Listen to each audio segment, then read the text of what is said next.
Bonjour. Eh bien, dans le cadre du chapitre de statistiques à deux variables du programme de terminale de bac professionnel, je poursuis l'introduction que j'ai réalisée précédemment à ce propos par un exemple où je vais faire intervenir la calculatrice Casio, Graph 25, 35, etc., etc., pour vous montrer comment procéder pour arriver à résoudre les exercices qui peuvent vous être proposés. Alors, cet exemple, il concerne un tableau qui donne l'évolution du nombre de véhicules hybrides en circulation en France de 2012 à 2018.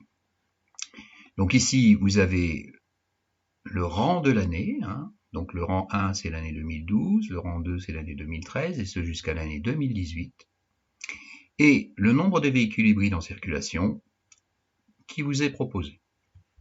Donc on va utiliser la calculatrice. Dans quel but? Eh bien dans le but de déterminer le meilleur modèle mathématique qui va rendre compte de l'allure du nuage de points qui est associé à ce tableau. Donc on va commencer déjà par représenter le nuage de points avec la calculatrice. Alors, reprenons le tableau précédent et une calculatrice Casio. Alors moi je prends la graphe 85, mais en fait pour la graphe 25, 35, etc., ça fonctionne quasiment strictement selon le même principe. On va se placer dans le menu statistique, menu stat, exécute, et dans un premier temps, on va renseigner les listes 1 et 2. Donc dans la liste 1, je vais mettre le rang de l'année, donc de 1 jusqu'à 7, comme ceci. Et dans la liste 2, eh bien, je vais mettre le nombre de véhicules hybrides en circulation. Donc 1844, 32 795, 33 679, 41 537, 53 519, 81 225 et 103 194. Voilà. Donc là, j'ai renseigné mes deux listes. Je vais aller représenter le nuage de points. Alors, pour ce faire, j'ai ici, vous voyez, en appuyant sur F1, graphe. J'appuie sur F1. Et là, vous voyez, j'ai trois graphiques possibles. Alors, il faut que je vérifie le paramétrage du graphique 1, par exemple, pour qu'il m'affiche un nuage de points. Donc, les réglages, Set, Settings, en anglais, F6. Alors, vous voyez, je sélectionne graphe 1, si ce n'est pas déjà fait. En fait, là, c'est déjà fait, vous voyez, Start graphe 1. Et il faut que ma fenêtre soit paramétrée telle que c'est indiqué ici. C'est-à-dire, le type de graphique, nuage de points, scatter. La liste des abscisses en liste 1, la liste des abscisses en liste 1, et la liste des ordonnées en liste 2, fréquence 1, ça c'est le type de point qui vous sera affiché. Donc voilà. Ici, ma fenêtre est paramétrée correctement pour le graphique 1 qui m'affichera un nuage de points. Je sors de ce menu, Exit, et je vais demander le graphique 1. Voilà, comme vous le constatez, j'obtiens le nuage de points. Résumons la procédure pour obtenir le nuage de points. Donc, dans un premier temps, je sélectionne le menu Stat. Puis, je renseigne les listes 1 et 2 compte tenu des données du tableau. Puis, j'appuie sur Set pour paramétrer le graphique 1 de sorte qu'il m'affiche un nuage de points. Je fais en sorte que la fenêtre concernant le réglage du graphique 1, du graphique 1 statistique, stat graph 1, soit paramétrée comme c'est indiqué ici. Scatter, liste 1 en X, liste 2 en Y, fréquence 1, et ici la marque de points de votre choix. J'appuie sur Exit pour sortir de ce menu, et je sélectionne le graphique 1. J'obtiens le nuage de points. Alors j'observe ici que la tendance pour ce nuage est plutôt à la croissance.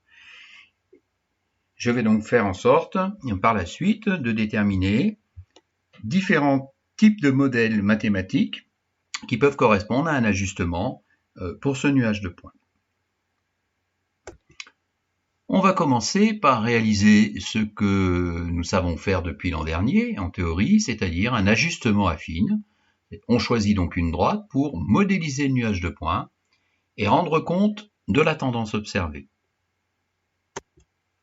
Voici le menu sur la calculatrice. Alors, pour ce faire, je vais appuyer sur F1, c'est-à-dire Calcul.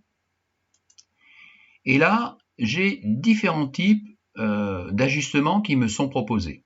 Alors ici, j'ai une première partie de variables où je peux faire le calcul des coordonnées du point moyen, si vous vous souvenez ce que vous avez vu l'an dernier, si ça vous est demandé, c'est-à-dire obtenir x bar, la moyenne des x, y bar, la moyenne des y. Ça nous donne les coordonnées du point moyen. Mais ce n'est pas l'objet de la vidéo d'aujourd'hui. Alors, pour obtenir un ajustement affine, c'est-à-dire par une droite, eh bien, je vais sélectionner x, c'est-à-dire ici F2. J'obtiens cette fenêtre où je vois bien que j'ai régression linéaire, donc modèle d'ajustement affine. L'équation de la droite est de la forme y égale à x plus b. J'ai la valeur de a, 13 280 à peu près, la valeur de b, moins 1108 à peu près, ainsi qu'un coefficient dont je vais parler tout à l'heure, r carré, qui s'appelle le coefficient de détermination. Eh bien, une fois que j'ai ces paramètres, qui sont importants, on va voir pourquoi, je peux ici dessiner la droite associée à cette équation sur le nuage de points en appuyant sur F6. Voilà la droite d'ajustement du nuage de points. Résumons la procédure.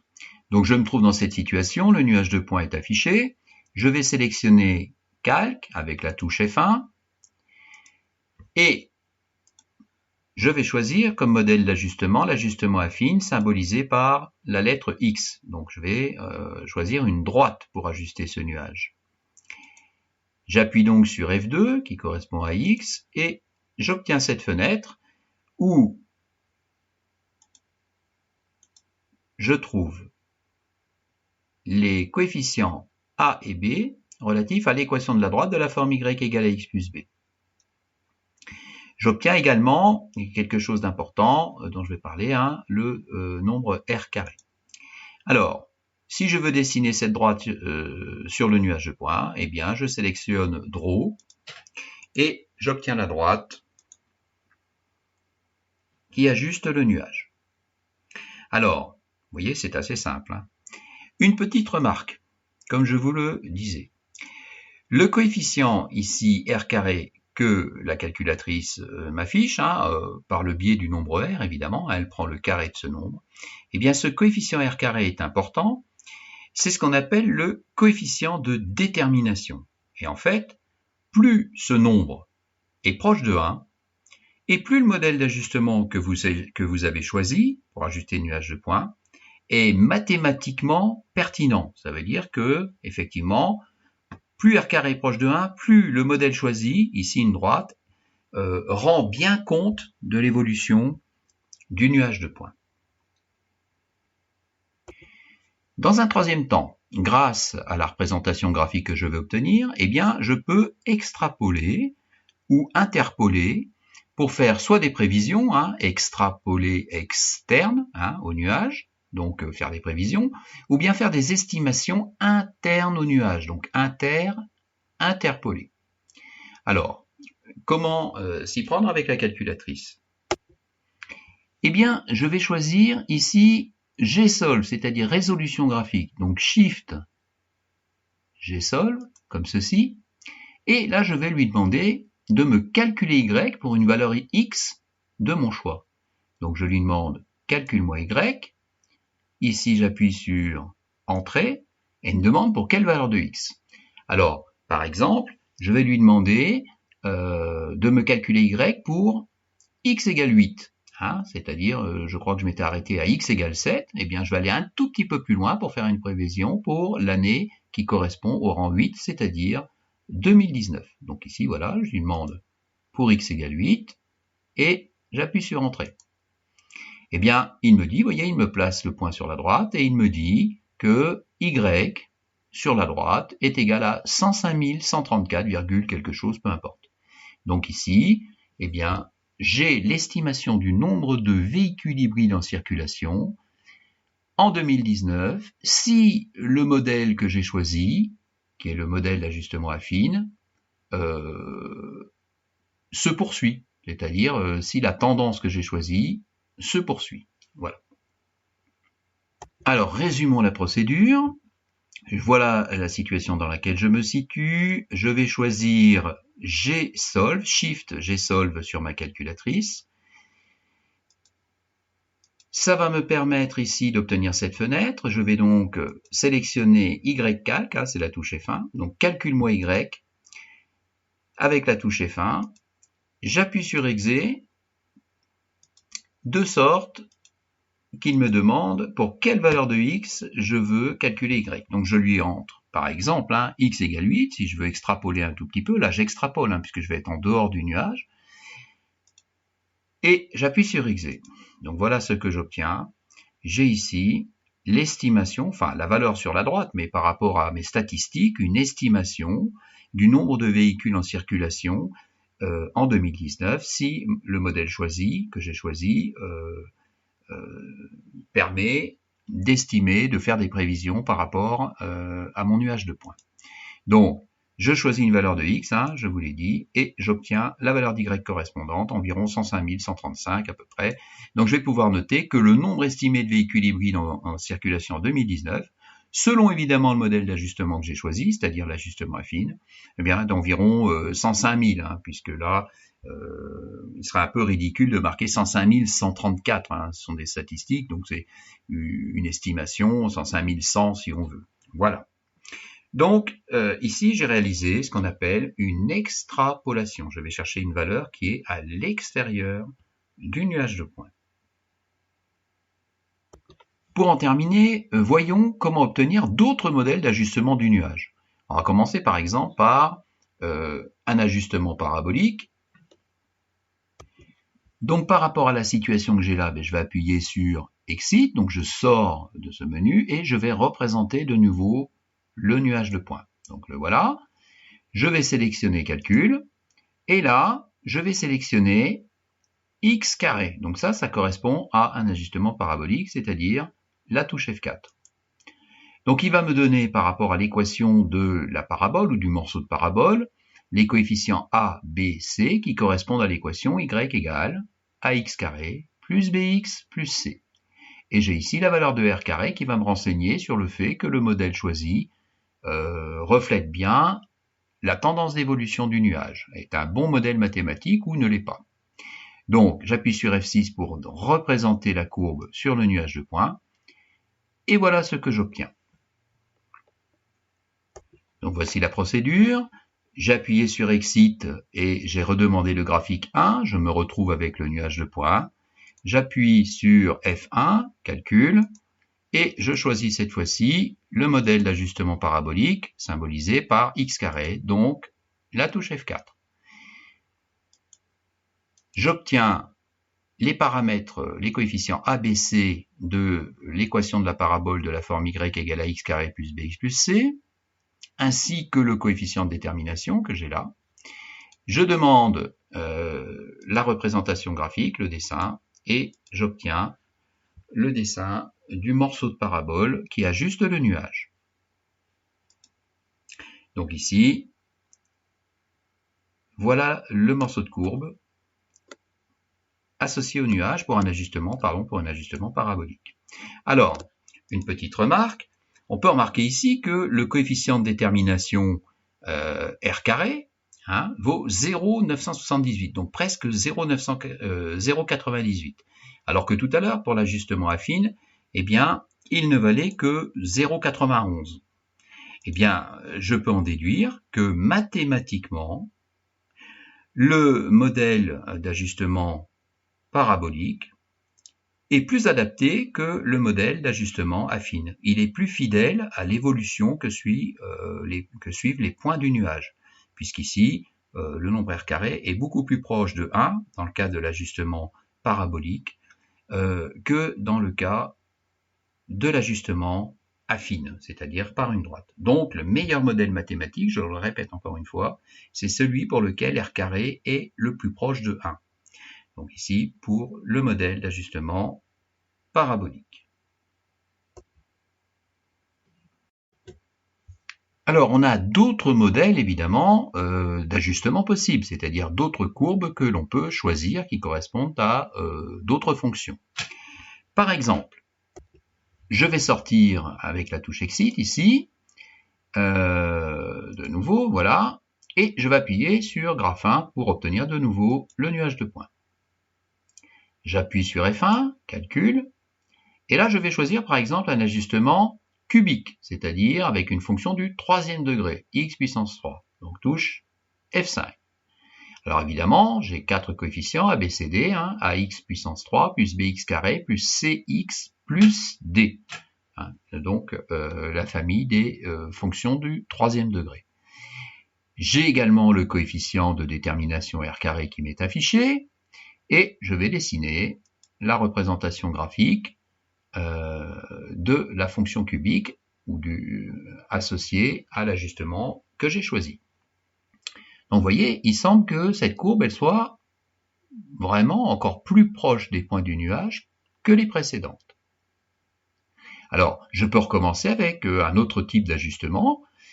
Donc je vais faire exit comme ceci 2 fois, voilà, je redemande le nuage de points, calcul. Alors, bon, je pourrais choisir, je vais choisir un autre type d'ajustement par le biais de la flèche là. Vous voyez, ça veut dire que j'ai d'autres types d'ajustements proposés ou d'autres fonctions. Je vais appuyer sur F6 et je vais les observer. Donc, j'ai une possibilité avec cette calculatrice, hein, peut-être pas avec les graphes 25, mais j'en ai quelques-unes quand même sur les graphes 25, dont celles qui sont présentes sur cette calculatrice.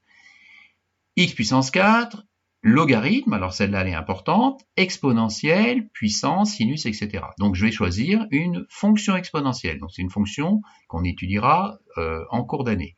Vous voyez par exemple, voilà le modèle exponentiel.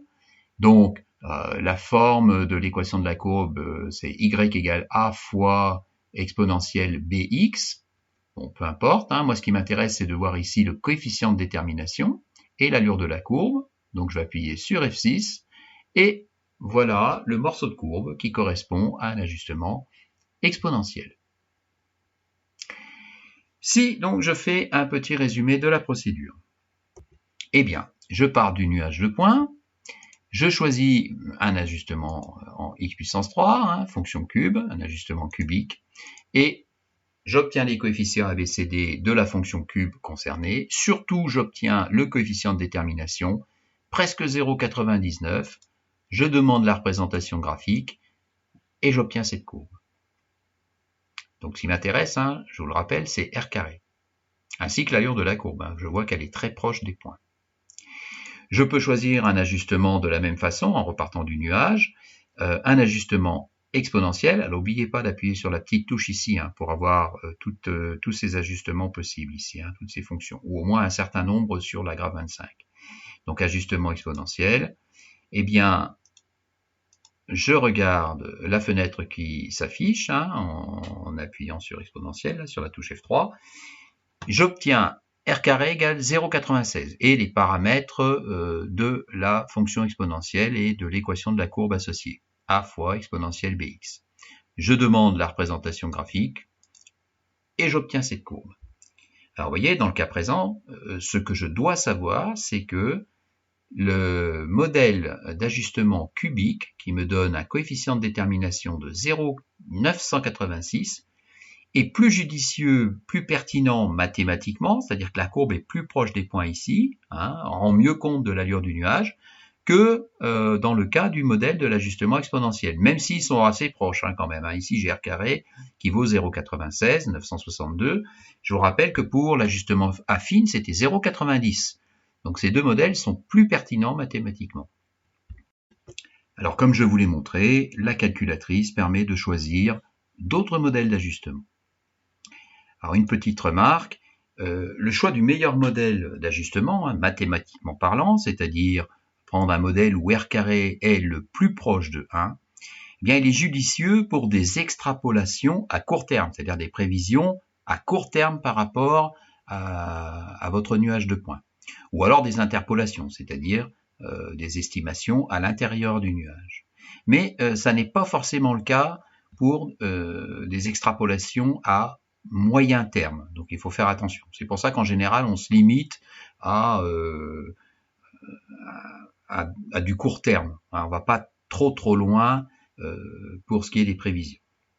Alors, sachez que ce chapitre qui fait beaucoup intervenir la calculatrice est tout à fait adapté aux exercices qui peuvent vous être proposés lors des CCF. Donc je vous conseille de bien le travailler. Voilà.